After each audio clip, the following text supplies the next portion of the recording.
Shalom, selamat pagi. Ada suka-suka? Katakan, jawab amin. Ya, Ibu berharap kalian semua tetap dalam keadaan sehat-sehat. Sekalipun kita tidak bertemu secara langsung, harapan kami kalian semua dimanapun kalian berada tetap dalam keadaan sehat. Baiklah anak-anak sekalian, seperti bagaimana biasanya setiap hari Sabtu kita mengadakan ibadah siswa, dan saat ini tiba saatnya kita akan mengikuti ibadah siswa. Baiklah, sebelumnya kami ajak semua kalian dimanapun kalian sekarang untuk mari kita sama-sama sebelum kita beribadah kepada Tuhan, mari kita siapkan hati kita, pikiran kita, seluruh aspek kehidupan kita untuk bersekutu dengan Tuhan. Mari kita tunjukkan dengan sikap saat teduh sejenak. Ayo kita saat teduh kita mulai, saat teduh dimulai.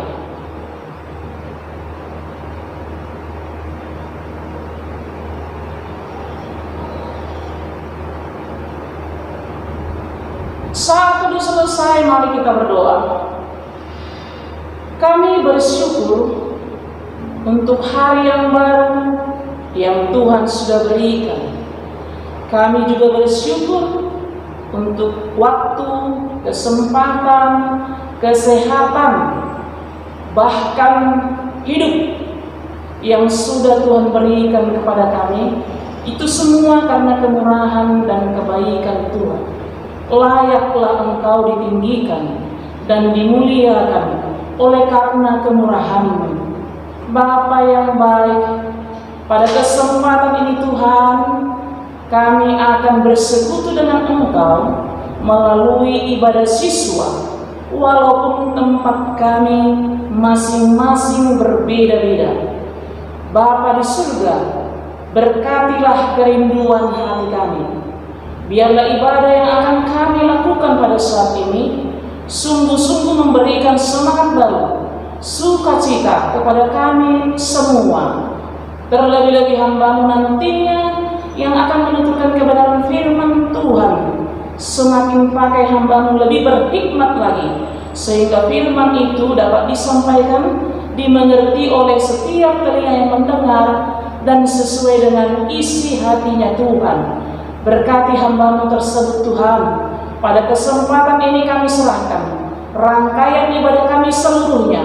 Tuhan senantiasa memberkati sehingga memberikan semangat baru kepada kami masing-masing di dalam menjalani hari-hari kami ke depan.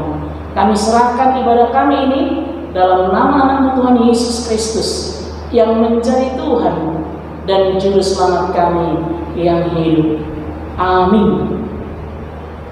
Ayo kita semua bangkit berdiri.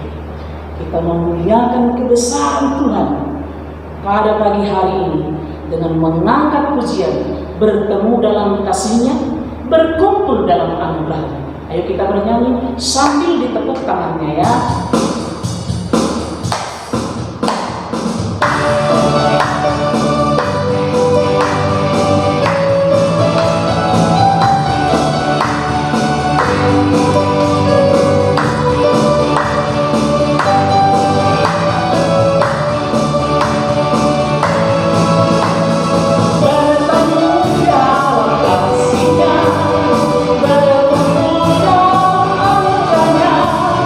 Bersama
kesehatan yang kita rasakan pada saat ini. Baiklah, silakan semua untuk duduk kembali. Untuk menyambut kebenaran firman Tuhan, mari kita menenangkan hati kita. Kita duduk manis, kita angkat pujian kita lagi. Menyenangkanmu, senangkanmu, itu kerinduan kita. Kita siapkan hati kita untuk mendengarkan firman Tuhan. Ya, sebelumnya kita menenangkan hati kita dulu ya. Ayo kita angkat pujian. Tuhan, aku mau menyenangkan.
kebenaran firman Tuhan yang dibawakan oleh hamba Tuhan. Waktu dan tempat kami sediakan.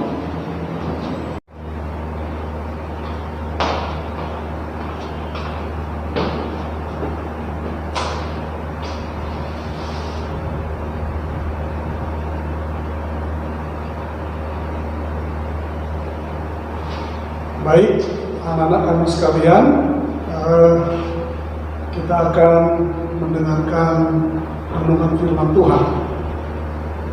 Oleh sebab itu, sebelum kita mendengarkan renungan firman Tuhan, dasar untuk renungan kita pada hari ini kita ambil dari kitab Roma pasal yang ke-12 ayatnya yang kedua. Kitab Roma pasal yang ke-12 ayat yang kedua, kami bacakan demikian. Janganlah kamu menjadi serupa dengan dunia ini, tetapi berubahlah oleh pembaharuan budimu, sehingga kamu dapat membedakan manakah kehendak Allah, apa yang baik, yang berkenan kepada Allah, dan yang sempurna. Demikian firman Tuhan.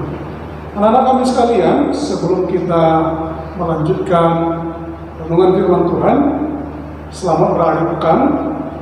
Tidak terasa bahwa kita ternyata sudah ada di bulan Mei tahun 2021. Untuk anak-anak kami yang kelas 9, tidak terasa juga ini menjadi masa-masa akhir bagi kalian untuk ada di unit SMP Metodis Pematang Siantar. Kalian akan melanjutkan lagi untuk tingkat pendidikan yang lebih jauh, yakni sekolah menengah atas. Ternyata dari semua hal ini kita melihat satu kata, yakni kata berubah. Tidak ada yang tidak berubah. Semua akan terus mengalami perubahan. Ada ungkapan yang mengatakan di dunia ini tidak ada yang tetap. Semua pasti akan berubah. Sehingga hanya perubahan itu yang tetap. Karena situasi akan terus mengalami perubahan, maka pertanyaannya adalah bagaimana kita menyikapi perubahan. Dari anak kami yang kelas 7 contohnya, kemarin-kemarin kalian masih dalam suasana sekolah dasar, bajunya masih putih merah, tapi sekarang sudah berubah. Sudah menjadi putih biru, lingkungan pergaulannya juga berubah. Tidak lagi seperti bermain-main ketika di sekolah dasar. Tapi kelas 9 juga harus juga menghadapi perubahan, yakni masuk kepada sekolah menengah atas. Tidak lagi boleh bersikap seperti orang pada sekolah menengah pertama, memasuki periode dewasa awal. Nah, karena semua berubah, bukan hanya kita berubah, dunia juga sedang mengalami perubahan. Maka sikap kita dalam menghadapi perubahan adalah seperti apa yang dikatakan Paulus, yakni dia katakan berubahlah oleh pembaharuan budi. Karena perubahan itu terus terjadi, dan perubahan itu sendiri pada kenyataannya akan membawa kemungkinan dampak bagi orang-orang. Perubahan bisa jadi berdampak positif bagi seseorang, tapi perubahan juga bisa berdampak negatif bagi seseorang. Katakan contohnya, perubahan era digital sekarang. Orang bisa saja mengalami hal yang positif dari perubahan, tapi ada juga yang mengalami perubahan negatif. Meningkatnya kejahatan di era digital, contohnya mempengaruhi kepada mereka yang terdampak negatif perubahan. Tapi ada juga orang yang pada akhirnya menjadi orang-orang yang kreatif dalam hidupnya karena perubahan era digital yang sedang terjadi. Nah, orang Kristen atau anak-anak muda Kristen atau remaja-remaja Kristen, dia juga ada dalam sebuah era atau dalam sebuah fase perubahan. Oleh sebab itulah, dalam menyikapi dunia yang berubah, kita juga harus menghadapi yang namanya kehidupan yang berubah. Kehidupan yang berubah, kata Paulus seperti ini. Karena itu berubahlah oleh pembaharuan budimu, sehingga kamu dapat membedakan manakah kehendak Allah. Dalam hidup ini kita diperhadapkan pada dua pilihan. Apakah pilihan kita akan memahami kehendak Allah, atau apakah kita tidak memahami kehendak Allah? Dalam surat Paulus kepada jemaat di Efesus dikatakan, Paulus mengatakan begini, waktu-waktu yang ada sekarang adalah jahat. Sehingga ketika orang tidak dapat menyikapi kehidupan dengan pembaharuan akal budi, maka bukan tidak mungkin dia akan tenggelam kepada perubahan yang negatif dari sistem kehidupan dunia hari ini. Anak-anak kami sekalian, dengarkan yang bagus-bagus. Kalian sedang mempersiapkan perjalanan menuju masa depan. Pertanyaan paling sederhana adalah siapakah yang akan dapat menjamin kehidupan kalian di masa depan? Atau siapakah yang akan dapat menuntun kehidupan kalian kepada masa depan? Jawabannya adalah Tuhan. Dalam menyikapi perubahan, penting sekali sebagai anak-anak Tuhan, sebagai remaja-remaja Kristen, kita juga mengalami konsep pembaharuan pikiran, yakni pelibatan Allah dalam kehidupan kita. Melibatkan Allah dalam pikiran, dalam rancangan, dalam cita-cita, dalam kehidupan kita. Anak-anak kami yang kelas 9 contohnya, kalau mempersiapkan diri memasuki sekolah menengah atas, dalam memilih sekolah, penting sekali untuk memahami perubahan pola pikir, yakni bukan lagi bergantung kepada kemampuan pribadi, kepada kesanggupan pribadi, tapi bagaimana mengubah konsep berpikir dengan melibatkan Allah untuk mencapai cita-cita. Jadi dengan demikian anak-anak kami sekalian, yang pertama sekali yang harus mengalami perubahan adalah konsep berpikir. Tidak boleh lagi ada remaja Kristen yang berpikir tentang bagaimana menghabiskan waktunya untuk hal yang sia-sia atau hal yang kurang berguna. Memahami kehendak Allah adalah bagaimana mempergunakan waktunya bermanfaat bagi diri sendiri, tapi juga bermanfaat bagi orang lain. Ini yang harus mengalami pembaharuan, sehingga ketika proses mengalami perubahan pembaharuan pikiran ini akan menuntun kita untuk memahami ada 3 hal, yakni apa yang baik, yang berkenan kepada Allah, dan yang sempurna. 3 poin ini berikut. Dengan mengalami proses pembaharuan pikiran, maka ketika pikiran kita dibaharui terus kepada arah yang positif, maka kita akan mulai memikirkan hal-hal yang baik. Hal yang baik sederhana contohnya adalah bagaimana anak murid mempergunakan waktu dengan lebih banyak mempersiapkan diri belajar. Berhentilah untuk menghabiskan waktu dengan lebih banyak main game.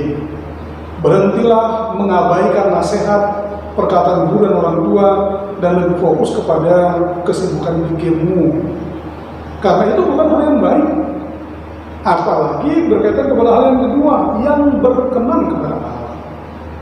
Salah satu tujuan Allah menciptakan manusia adalah supaya manusia itu menjadi pribadi-pribadi yang memuliakan Allah. Yang baik, yang berkenan kepada Allah adalah ketika sesuatu yang dikerjakan itu untuk kemuliaan Tuhan. Belajar dengan baik, mendengarkan nasihat guru dan orang tua adalah ekspresi dari sikap memuliakan Tuhan. Karena hukum Taurat yang kelima dengan jelas mengatakan cara untuk menundukkan diri kepada hukum Taurat adalah dengan menghormati orang tua. Dan kemudian yang ketiga adalah yang sempurna. Yang sempurna artinya adalah yang dia bebas dari berbagai macam kontaminasi nilai-nilai dunia ini yang tidak berkenan kepada Allah. Nah, hidup kita akan mengalami perubahan terus. Setiap remaja Kristen akan melihat ketika dia menyikapi perubahan dengan cara yang positif, maka dia akan menang terhadap perubahan.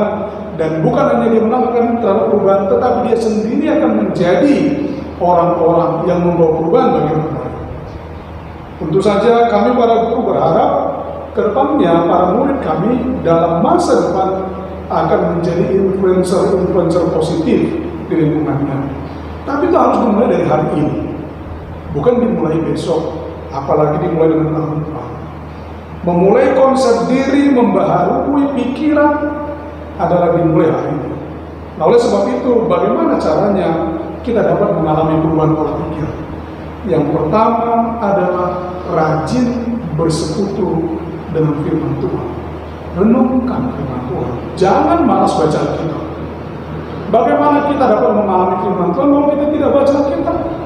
Dan bagaimana kita dapat merenungkan kalau tidak ada tertinggal dalam pikiran kita firman Tuhan itu?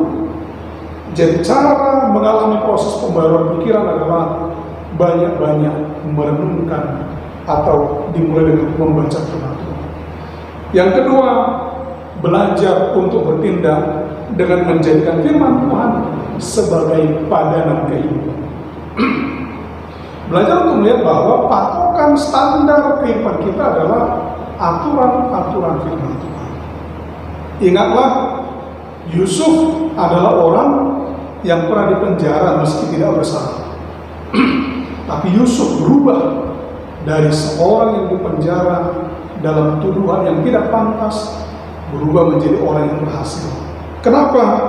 Karena dia selalu berpadanan hidup dengan firman Tuhan. Daud adalah orang yang pernah disingkirkan, dikesampingkan, tapi kemudian Allah mengangkat dia menjadi seorang raja yang besar dari padang rumput, padang penggembalaan. Kenapa? Karena dia adalah orang yang hidupnya berpadanan dengan firman Tuhan.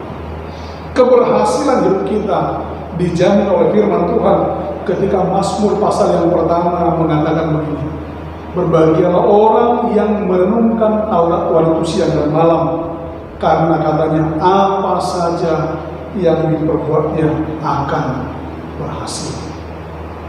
Semoga renungan ini akan menyadarkan kita, menginsafkan kita, bahkan menuntun kita kepada pembaharuan hidup. Ingatlah, tidak ada seorang pun yang bisa menolak perubahan, tapi kita harus menyiapkan diri menjadi pemenang-pemenang di dalam era perubahan ini, supaya kelak bukan hanya kita mengalami perubahan kepada arah yang positif, tetapi kita juga akan mengubahkan orang-orang di sekeliling kita.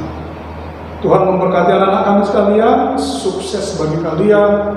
Dalam kiranya firman Tuhan ini boleh tinggal dalam hati, dalam pikiran, bahkan berbuah dalam hidup kalian sehari-hari. Tuhan memberkati. Shalom, mari kita berdoa. Terima kasih untuk firman yang sudah menyapa kami.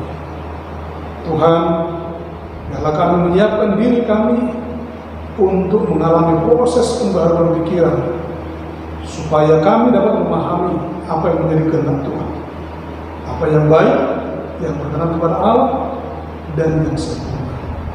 Terima kasih karena Engkau menjamin kalau pikiran kami berubah searah dengan firman-Mu, maka apa saja yang kami perbuat akan berhasil. Engkau menjamin masa depan kami, Engkau menjamin cita-cita kami, Engkau menjamin keberhasilan kami. Terpujilah nama-Mu, berkati anak-anak kami, sekaliannya yang mendengarkan firman Tuhan ini. Berkati menjadi orang yang berhasil, orang yang berubah ke arah yang positif, bahkan kelak menjadi pembawa-pembawa perubahan dimanapun mereka berada. Dalam nama Yesus kami terima, kami sambut dengan sukacita. Amin.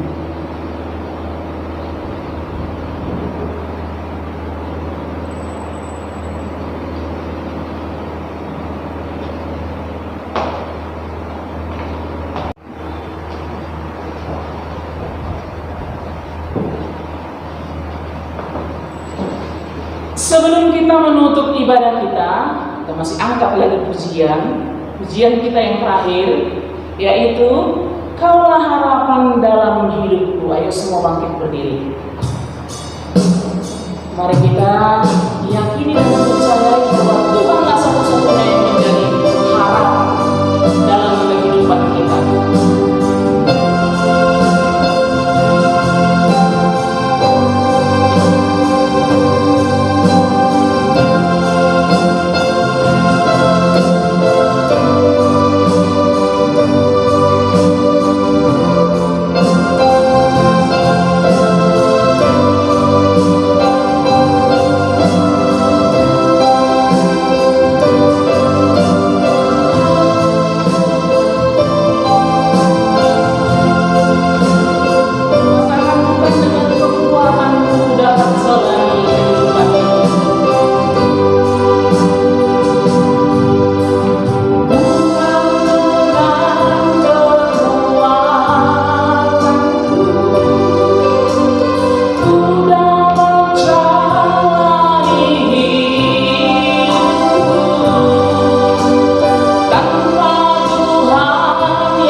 bersama-sama berdoa Bapa kami, kita mulai. Bapa kami yang di surga, dikuduskanlah namamu, datanglah kerajaanmu, jadilah kehendak-Mu di bumi seperti di surga. Berikanlah pada hari ini makan kami yang secukupnya, dan ampunilah kami akan kesalahan kami, seperti kami juga mengampuni orang yang bersalah kepada kami. Dan janganlah membawa kami ke dalam pencobaan, tetapi lepaskanlah kami daripada yang jahat. Karena Engkaulah yang mempunyai kerajaan, dan kuasa, dan kemuliaan sampai selama-lamanya. Amin. Kita menerima berkat.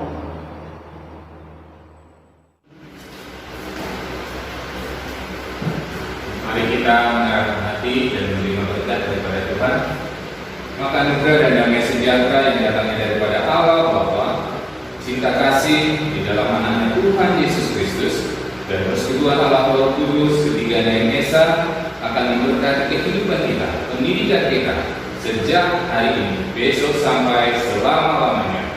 Amin. Bapak terima kasih.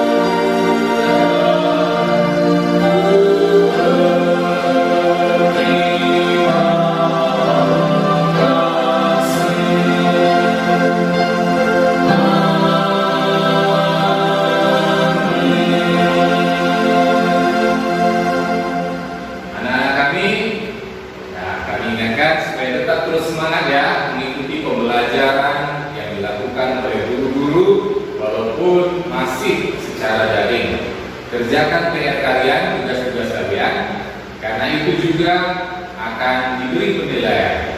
Sebentar lagi kalian akan menerima evaluasi proses belajar mengajar di semester genap ini. Jadi setiap tugas, setiap PR dan ujian-ujian yang dilakukan oleh guru, kalian harus mengikutinya. Semangat ya, salam sehat untuk kita semua. Shalom.